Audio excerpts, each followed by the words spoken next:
Let's talk about some more discontinued doll lines. Starting with Moxie Girls. Moxie Girls ran for 7 years from 2009 to 2015. They were everyday girls with everyday fashions and were marketed as a more modest brat. They had a ton of releases, games, and a website. Later, Moxie Girls even expanded to Moxie Teens. Moxie Teens had inset eyes, 14 points of articulation, and interchangeable wigs, which actually sounds really similar to Liv Dolls, who released just 2 weeks after Moxie Girls in 2009. Liv Dolls were known for their removable wigs, inset eyes, and 14 points of articulation, which was basically unheard of. Well, until Moxie Girl Teens, but Liv Dolls came first. And actually, I have a bone to pick with Liv Dolls. Ooh. Do you know why? They had just one guy doll, and he had rooted hair. Yeah, they were too scared to give a guy doll wigs. They pussied out. He would have looked so good with the girls' wigs. Like, come on. Guys can have long hair too. This actually haunts me. Anyway, I had a few growing up, and I loved them. They had a lot of fun accessories, especially Katie. Oh, Katie was my favorite. I love that she was a tomboy. But unfortunately, they were discontinued in 2012 due to low sales. If you want to know more about their lines, their webisodes, or their website, then check this out. Next! We have Once Upon a Zombie. As you can tell, they are popular fairy tale characters turned zombie. Ooh.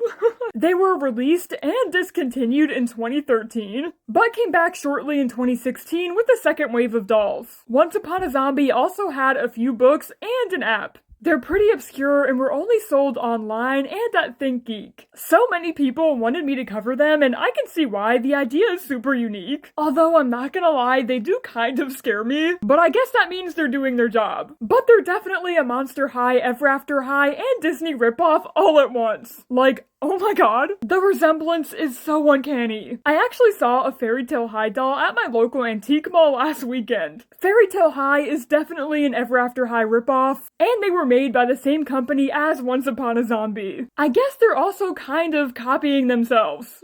Anyways, lastly, we have Disney Attractionistas. They released in 2015 and only ran for 1 year. Each doll was modeled after a Disney park ride, so naturally they were exclusively sold at Disney parks. They each came with a pet but had very limited articulation. Attractionistas were also accused of copying Ever After High, and yeah, wow. I'm not a Disney fan, but for what they are, they're pretty cute. I especially love Holly, who's modeled after the Tower of Terror, and I really like Pearl, who's modeled after the Pirates of the Caribbean ride. But do you remember these dolls? Let a girl know in the comments below.